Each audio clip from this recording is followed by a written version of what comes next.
శ్రోతలకి నమస్కారం అండి. Welcome back to Madhurame Telugu audio novels. ఈరోజు నేను చదవబోయే కథ వసుంధర గారు రచించిన 'కట్నం ఇవ్వననకండి'. కథలోకి వెళ్ళిపోదామా? ఎవరో తలుపు తట్టారు. ఇంట్లో మగవాళ్ళంతా భోజనాలు చేస్తున్నారు. "నువ్వెళ్ళి తలుపు తీయవే" అందమ్మ. వెళ్ళి తలుపు తీశాను. ఎదురుగా ఉన్న ఆయనకు సుమారు 50 ఏళ్ళు ఉండవచ్చు. ముఖం చూడగానే వయసు స్ఫురించింది కానీ ఎక్కడా చూసినట్లు అనిపించలేదు. "నాన్నగారు ఉన్నారా అమ్మా?" అన్నాడాయన. "భోంచేస్తున్నారండి, లోపలికి రండి" అంటూ ఆహ్వానించాను. కొత్తగా ఎవరైనా ఇంటికి వస్తే ముందు నాకే కుతూహలం, అందుకని "నాన్నగారికి చెప్తాను, మీ పేరు చెప్తారా" అని అడిగాను. "పొగాకు కంపెనీ బాపన్న గారని చెప్పు, మీ నాన్నగారికి తెలుస్తుంది." ఆ పేరు వినగానే ఆయన ఎవరో నాకు తెలిసిపోయింది. లక్ష్మి తండ్రి ఆయన. లక్ష్మి నా క్లాస్మేట్. ప్రాణ స్నేహితురాళ్ళం కాకపోయినా మంచి స్నేహమే మాది. లక్ష్మితో పరిచయమై 6 నెలలైంది. వాళ్ళ నాన్నగారు ట్రాన్స్ఫర్ మీద 10 నెలల క్రితం ఈ ఊరొచ్చారట. BA మొదటి సంవత్సరంలో నా గ్రూపులోనే చేరింది. ఆమెది కూడా నాకులాగే పెళ్లి చదువు. నేను లోపలికి వెళ్ళి నాన్నగారికి చెప్పాను. నాన్నగారు ఆశ్చర్యపడుతూ "ఆయనకు నాతో పనేమిటి చెప్పమా" అని కాస్త పైకి అనేశారు. నాన్నగారు ఆశ్చర్యపడగానే నా కుతూహలం పెరిగింది. నాన్నగారు ఆయన ఎప్పుడో ఒకసారి క్లబ్లో కలుసుకున్నారట. ఎవరో పరస్పర పరిచయాలు చేశారట. ఇద్దరూ ఒకరికొకరు నమస్కారాలు పెట్టుకున్నారట. ఆ తర్వాత మళ్ళీ కలుసుకోలేదట. నాన్నగారు త్వరగా భోంచేసి ఆయన కలుసుకోవడానికి వెళ్ళారు. ఏ గది తలుపు పక్కనో నిలబడి వాళ్ళ సంభాషణ వినడమే నా కర్తవ్యం. ఇద్దరు పరస్పరం కుశల ప్రశ్నలు వేసుకున్నాక "మా ఇల్లు మీకెలా తెలిసిందండి" అని అడిగారు నాన్నగారు. అంతకంటే సున్నితంగా అడగటం ఆయనకు చేత కాదు.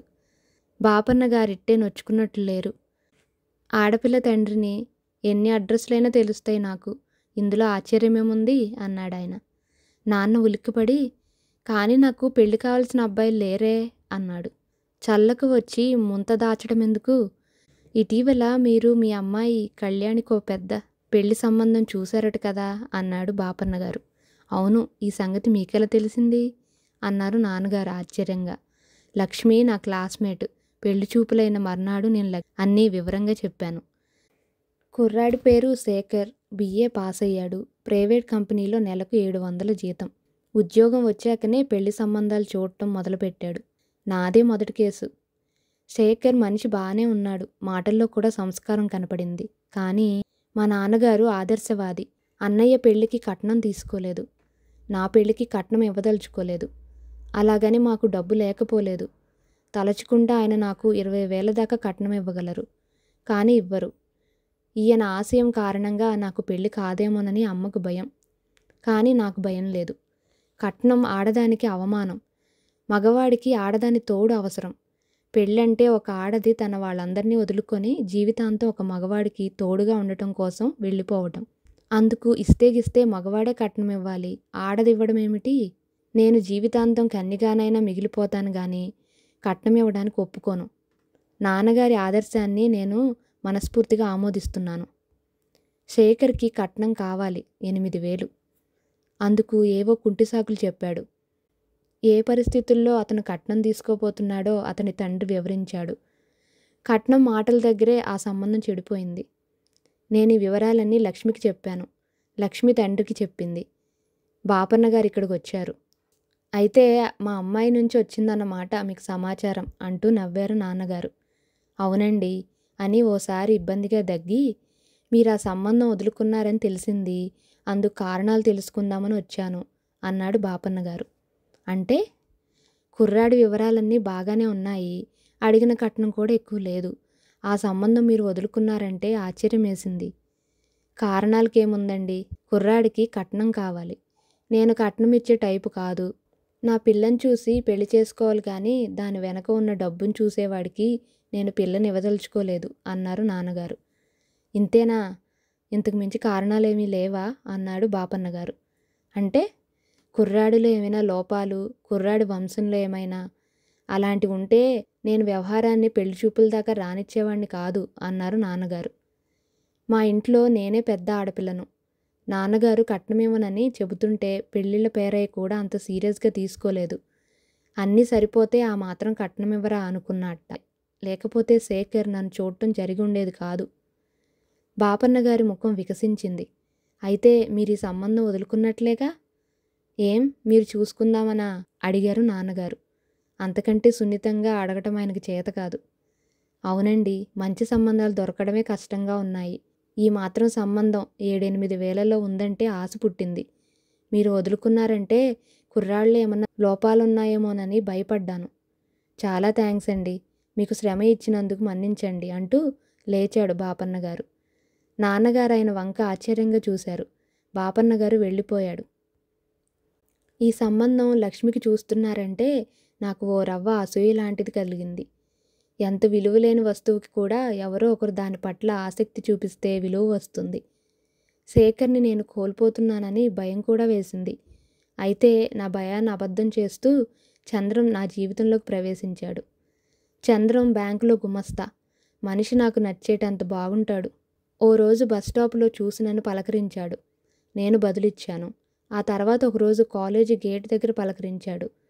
అతని వరస నాకు నచ్చక, మీకు నాతో మాట్లాడాలనుంటే మా ఇంటికి రాకూడదు అన్నాను. అడ్రస్ చెప్తే అలాగే వస్తాను అన్నాడతను తాపీగా. నేను అడ్రస్ చెప్పాను. అతను వచ్చాడు. అయితే నేను అతడితో మాట్లాడలేదు. నాన్నగారు అతనితో మాట్లాడారు. కట్నమా? అదంటేనే నాకు అసహ్యం అన్నాడతను. చంద్రానికి తల్లి తండ్రి లేరు. బరువు బాధ్యతలేమీ లేవు. చీకు చింత లేని జీవితం. చంద్రం ఇంటి పేరుకు పెద్దగా అతడి బాబాయ్ ఉన్నాడు. నాన్నగారు ఆయనకు ఉత్తరం రాశారు. పేరుకు పెళ్లిచూపులు జరిగాయి. సింపుల్గా మా వివాహం జరిగిపోయింది. అన్నట్లు అదే ముహూర్తానికి బాపన్న గారి కూతురు లక్ష్మికి పెళ్లి కూడా అయింది శేఖర్తో. చంద్రం మంచివాడు. అతడు నన్నెంతో అపురూపంగా చూసుకుంటున్నాడు. అతడికి నేను తప్ప లోకం లేదు. కానీ అతడికి తాహతుకు మించిన కోరికలున్నాయి. పగటి కళ్ళు కనే లక్షణాలున్నాయి. చంద్రం లేమిలో పుట్టి లేమిలో పెరిగాడు. ఉద్యోగం రాగానే అతడి జీవితం మారిపోయింది. ఒకప్పుడు అతడంటే నిర్లిప్తత వహించే బంధువుల్లో ఇప్పుడు అతని పట్ల గౌరవభావం పెరిగింది. అందుకే అతను వారందరికీ దూరంగా ఉంటూ నన్ను కట్నం లేకుండా వివాహం చేసుకున్నాడు. ఇప్పుడు అతని కోరిక బంధువుల్లో తన హోదా గుర్తించబడాలని. కానీ అతడింకా బ్యాంక్ గుమస్తాయే. అంతకు మించిన గుర్తింపు అతనికి కావాలి. పెళ్లి కాగానే మామగారింట్లోకి మకాం మార్చాలని అతడికుంది. ఆ ఆహ్వానం మామగారి నుంచి రావాలని అతడు ఆశించాడు. ఆ ఆశ నెరవేరకపోవడంతో భార్య ద్వారా సూచించాడు. ఆ ఊళ్ళో నాన్నగారికి మొత్తం 3 ఇళ్లున్నాయి. ఒక ఇంట్లో మా వాళ్ళు ఉంటున్నారు. మిగతా 2 అద్దెలకిచ్చారు. చంద్రం అనేది నాకు కొంత సబబుగానే తోచింది. మేము అద్దె ఇంట్లో ఉంటున్నాం. ఎలాగో అద్దిస్తున్నాం. అదే అద్దె మా నాన్నగారింటికిస్తే ఇల్లు బాగుంటుంది. ఇంట్లో స్వతంత్రంగానూ ఉంటుంది. నేను నాన్నగారికి నా అభిప్రాయం చెప్పాను. ఈ అభిప్రాయం నీదా ఆయనదా అని అడిగారు నాన్నగారు. ఆయన అలా అడిగినందుకు కోపం వచ్చింది తప్పితే అందులోని లోతు నాకు అర్థం కాలేదు. వివాహమైన మా ఇద్దరిని ఆయన వేరు చేసి మాట్లాడటం నాకు బాధ కూడా అనిపించింది. ఆ క్షణంలో నాదేనని చెప్పాను. ఒక ఇల్లు ఆఫీస్కి ఇచ్చారు. రెండో ఇంట్లో 5 ఏళ్లుగా ఒక ఆయన కుటుంబంతో ఉంటున్నాడు. ఆయన ఖాళీ చేయమనడానికి నాన్నగారికి మనసొప్పటం లేదు. ఇది విని అమ్మ మండిపడింది. కట్నం లేకుండా పెళ్లి చేసుకున్న ఉత్తముడైన అల్లుణ్ణి నాన్నగారు అకారణంగానే తక్కువ కట్టేస్తున్నారని నిష్ఠూరమాడింది. ఫలితం చెప్పనక్కర్లేదు. ఓ 2 మాసాల అనంతరం మేము ఆ ఇంట్లోకి మారాం. ఇంట్లో నెల్లాళ్ళు గడిచాక ఈ ఇంటికి అద్దె ఎంత ఇవ్వాలోయ్ అని అడిగారు ఆయన. అంతవరకు ఇల్లు మాకిచ్చిన నాన్నగారు ఎంతగా నష్టపోయారో నా బుర్రకు తట్టలేదు. మాకు వచ్చే జీతంలో మేము ఇవ్వగలిగిన అద్దె 200 మాత్రమే. నాన్నగారికి ఈ ఇంటికి 600 వచ్చేది. పూర్వంలాగే 200 ఇద్దాం అన్నాను. మాట్లాడకుండా ఆయన నాకు 200 ఇచ్చారు. అవి తీసుకొని మా ఇంటికి వెళ్ళాను నేను. ఇంటికి రేటు ఎవరు కట్టారు, అతనా నువ్వా అని అడిగారు నాన్నగారు.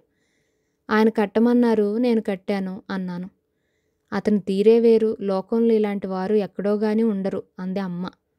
నేను తిరిగి ఇంటికెళ్ళి ఈ విషయం చెబితే ఆయన ఆశ్చర్యపడలేదు, సంతోషించారు.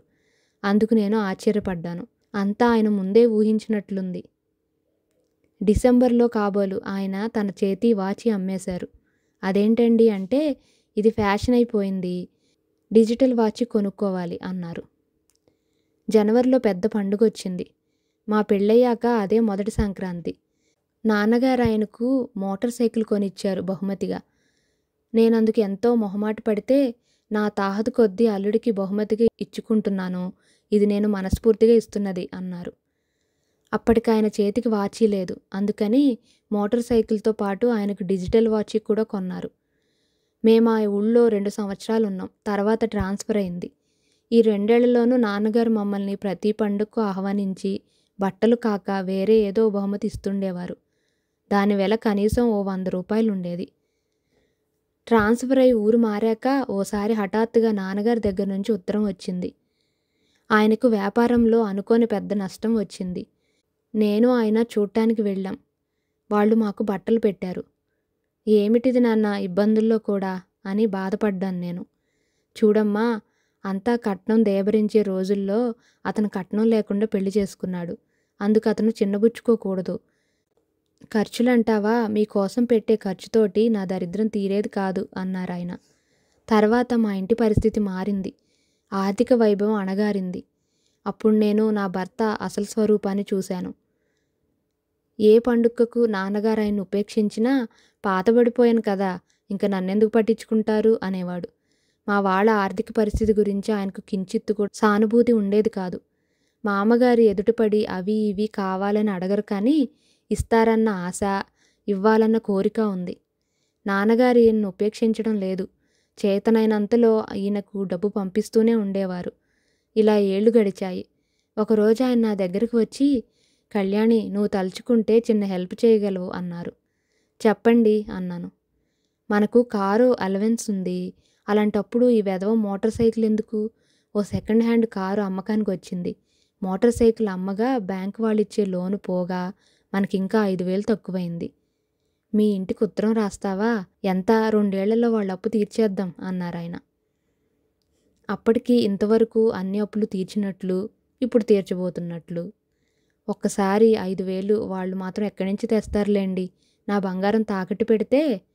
ఆయన నా మాట పూర్తి కానివ్వలేదు. భారీ బంగారం తాకట్టు పెట్టి కారు కొంటే అది ఆఫ్టర్ ఆల్ 5,000 కోసం. మనకు అవమానం కళ్యాణి అన్నాడు. నేను ఇంటికి ఉత్తరం రాశాను. నా బంగారం తాకట్టు పెట్టడం ఈయనకు అవమానం, కానీ నా కోసం నా తల్లి బంగారం తాకట్టు పెట్టడం నాకు అవమానం కాదు. నాన్నగారి దగ్గర నుంచి నా పేరున డ్రాఫ్ట్ వచ్చింది. ఈ విషయం ఆయనకు ఫోన్ చేసి చెప్పాను. వెంటనే ఆయన ఉత్సాహంగా ఇంటికి వచ్చేశారు. సాయంత్రం ఇద్దరం కలిసి డబ్బు తీసుకొని కారు అమ్మి ఆయన ఇంటికి వెళ్ళాం. ఆయన శేఖర్ కావడము, ఒకప్పటి నా స్నేహితురాలు లక్ష్మిని ఆ విధంగా కలుసుకోవటము నాకు మరుపురాని అనుభూతి. మీరు ఈ ఊళ్ళోనే ఉంటున్నారా అంది లక్ష్మి ఆశ్చర్యంగా. లేదు, ట్రాన్స్ఫర్ అయ్యి 4 నెలలైంది అన్నాను. లక్ష్మి భర్త శేఖర్ని నేను తిరస్కరించాను. అతడు కొంతకాలం వాడి అమ్మబోతున్న కారును నా భర్త కొనాలని నన్ను ఇక్కడ తీసుకొచ్చాడు. ఏదో అపశృతిలా ధ్వనించింది నాకు. మేమిద్దరం తెలిసిన వాళ్ళమని ఆయన మమ్మల్ని వదిలేసి శేఖర్ని పట్టుకున్నాడు. వాళ్ళ కబుర్లు వాళ్ళవి, మా కబుర్లు మావి. కాసేపు అవి ఇవి కబుర్లయ్యాక, ఏమిటి కారమ్మేస్తున్నారు, కష్టాలొచ్చాయా అన్నాను. కంపెనీ వాళ్ళు అలవెన్స్ ఇస్తున్నారు కదా అని కారు కొన్నారు. ఇప్పుడు కంపెనీ ఈయన వాడకం కోసం కారు కూడా ఇస్తుంది. కంపెనీ కారు ఉండగా సొంత కారు ఎందుకని అని అర్ధోక్తిలో ఆపింది లక్ష్మి. బాగుంది, అంత మాత్రాన సొంత కారు అమ్ముకుంటారా? కంపెనీ కారు సొంత కారు కాదు కదా. అవుననుకోగాని చెల్లి పెళ్ళికి డబ్బు కూడా అవసరమైంది. చేతిలో ఇది తప్పలేదు అంది లక్ష్మి. శేఖర్కి ఎంతమంది చెల్లెళ్ళేమిటి అని అడిగాను. నేను నన్ను లక్ష్మితో పోల్చుకుంటూ చంద్రాని శేఖర్తో పోలుస్తున్నాను. చంద్రానికి లేని బాధ్యతలు శేఖర్కున్నాయంటే అదో తృప్తి. పెళ్ళి శేఖర్ చెల్లెలిది కాదు, నా చెల్లెలిది అంది లక్ష్మి. నీ చెల్లెలి పెళ్ళికి శేఖర్ కారమ్మేస్తున్నాడా? ఆశ్చర్యపోయాను. ఇందులో ఆశ్చర్యమేముంది? ఇంటికి పెద్దల్లుడైనా, మా నాన్నక మగపిల్లలు లేరు. అల్లుడైన కొడుకైన ఈయనే కదా. పెళ్లివారు 15,000 కట్నం అడిగారని నాన్న తోగలేనన్నారు. అప్పుడు ఈయన ధైర్యం చెప్పారు అంది లక్ష్మి. సంభాషణ మార్చాలని, అయితే మగాళ్ళకి కట్నం ఇచ్చే పాడుబుద్ధి మీ ఇంట్లోంచి ఇంకా పోలేదన్నమాట అన్నాను. లక్ష్మి నవ్వి, ఏం కట్నమో లేదు, కట్నం తీసుకున్న పేర ఆయనకు వచ్చింది. ఆయనకు ఆడపిల్లలన్నా వారి పరిస్థితులన్నా అంతులేని జాలి ఉంది. ఆయన కట్నం ఎందుకు తీసుకున్నారో నీకు తెలుసు. పాపం ఆ తర్వాత నుంచి ఆయన మా ఇంటి నుంచి ఓ గుడ్డ ముక్క కూడా ఆశించలేదు. మా నాన్న మొదటి పండక్కి బట్టలు పెట్టాడని మరో రూపంలో ఆ ఖర్చు ముట్ట చెప్పారు. తర్వాత నుంచి ఈయన నాన్నకు చేసిందే తప్ప నాన్న ఈయనకు చేసిందేమీ లేదు. నాకు కళ్ళు తిరిగాయి. ఆలోచిస్తే నాన్న ఆదర్శంలో లోపముందనిపించింది. ఆయన కట్నాలను నిరసించారు. కానీ ఆశలను రోజురోజుకి నీరు పోసి పెంచి ఇప్పటికీ ఓ మ్రానులా తయారు చేశారు. ఆయన కట్నం తీసుకోకపోయినా మర్యాదల పేరిట ఆయనకు ముట్టిన డబ్బు సామాన్యమా? తలుచుకుంటే నా ఒళ్ళు జలధరించిపోతోంది. పెద్దవాళ్ళం మేమిలా కబుర్లు చెప్పుకుంటుంటే పిల్లలు లోపల వాళ్ళ ఆటలు వాళ్ళు ఆడుకుంటున్నారు. మధ్యన ఏమైందో ఏమో నా కూతురు పరుగున వచ్చి, అమ్మా, వీళ్ళ పాప కాన్వెంట్ డ్రెస్సు టెర్లిందే, ఎంత చెప్పినా నువ్వు వినవు, నా కాటన్ది కుట్టిస్తావు అంది. దాని అభియోగం అర్థం చేసుకోవడానికి నాకు కొద్ది క్షణాలు పట్టింది. తర్వాత నెమ్మదిగా, కాన్వెంట్ డ్రెస్సుకి నువ్వు టెర్లిన్ బట్టలు కొంటావా? అందం చందం లేని ఆ డ్రెస్సు అంత డబ్బు వృధా కదూ అన్నాను. లక్ష్మి నవ్వి, ఆలోచిస్తే ఏది లాభమో నీకు తెలుస్తుంది. కాటన్ని కుట్టించావనుకో, ప్రతిరోజు శుభ్రంగా ఉంచకపోతే కాన్వెంట్ వాళ్ళు ఒప్పుకోరు. కాటన్ గుడ్డలు మురికి ఇంట్లో వదలదు. ఒకవేళ వదిలినా ఇస్త్రీ బాగా రాదు. అందుకని వారంలో 5 రోజులకి 5 జతలు కుట్టించాలి. ఎందుకంటే ఏ రోజుకి ఆ రోజు ఉతికిచ్చే చాకలి ఉండడు. ఇంత జరిగాక 6 నెలలు తిరగకుండా చిరుగు పట్టేస్తాయి. అదే టెర్లిన్ డ్రెస్సులు తీయించావనుకో, 2 అంటే 2 తీయిస్తే చాలు, ఇంట్లో ఉతుక్కోవచ్చు, ఇస్త్రీ అక్కర్లేదు. కనీసం 2 ఏళ్ళు మన్నుతాయి. అప్పుడైనా పొట్టైనందుకు తీసేయాలి తప్పితే చిరిగిపోవు. ఆరంభంలో కాస్త ఖర్చు ఎక్కువైనా చివరిలో ఇవే లాభంగా ఉంటాయి అంది. ఈ మాటలు నాకు మామూలుగా అనిపించలేదు. ఏదో జీవిత సత్యం వాటిలో నిగూఢంగా దాగి ఉన్నట్లు అనిపించింది. అప్పుడే నా భర్త చంద్రం, లక్ష్మీ భర్త శేఖర్ ఏవో కబుర్లు చెప్పుకుంటూ ఓసారి లోపలికొచ్చారు. నేను ఇద్దరిని చూశాను. నాకు నా భర్త ధరించినవి కాటన్ గుడ్డల్లాగానూ, శేఖర్ ధరించినవి టెర్లిన్ బట్టల్లాగానూ కనిపించాయి. కథ ఇక్కడితో ముగిసిందండి. ఈ కథ చదివిన తర్వాత నాకు అనిపించింది ఏంటంటే, కట్నంతో సంబంధం లేకుండా ఒక మనిషి ఉత్తమ విలువలు ఉన్నవాళ్ళైతే తన భార్య కానీ భర్త కానీ వాళ్ళ కుటుంబానికి ఎంతో గౌరవం ఇస్తారని, వాళ్ళని ఇబ్బంది పెట్టరని నా ఉద్దేశం.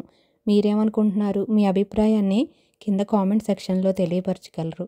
మీకు కనుక నేను చదివే విధానం నచ్చితే please like, share and subscribe to my channel. మళ్ళీ కలుద్దాం. Thank you.